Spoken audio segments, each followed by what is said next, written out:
Kung pakialam sa pre-audit, I'm not asking you about the pre-audit. Meron kayong post-audit eh. Yes, Your Ito Honor. nangyari, ghost project eh. Opo. Tapos na tapos pero walang nangyari. Ang tinatanong napakasimple lang, paano nyong inaudit yung ghost?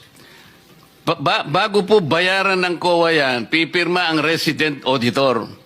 Pati yung area auditor ninyo, meron kayong area director eh. Ibig nyo sabihin na bayaran ito nung walang pumirma na auditor? Your Honor, ganito po yung procedure natin. Wala na po tayong pre-audit, kaya po ang nagbabayad ay ang pumipirma na lang po. Wala akong pakialam sa pre-audit. I'm not asking you about the pre-audit. Meron kayong post-audit eh. Yes, Your Ito Honor. nangyari, ghost project eh. Opo. Tapos na tapos pero walang nangyari. Ang tinatanong namin sa iyo, sino ang pumirma? Bago mapirmahan yun, merong certificate of acceptance, merong certificate of completion, pipirma ang resident auditor. Hindi po pipirma ang resident. Ano ang gagawin ng auditor, Your COA? Honor.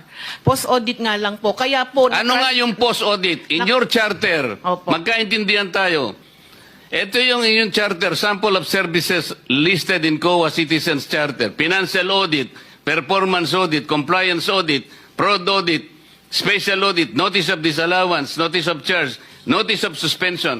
Among these, alin ang aakma doon sa performance ng contract? Opo. Nasaan kayo? Papasok po siya sa compliance, sir. Sus Mariosep, Opo. wala nga compliance eh.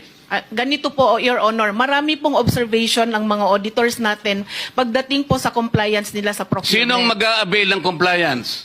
Sino yung auditee? DPWH po sa case po natin ngayon, Your Honor. So anong nangyari? Marami pong observation ng mga auditors natin, sir, pagdating po sa compliance nila ng 9184. Kapag ba ang chairman mismo ang pumunta rito, he can present better questions than you, answers than you? Pareho lang din po yung isasagot, Your Honor. Kasi ganun Pareho po ang yung proseso isasagot? natin. Opo. O, sandali lang.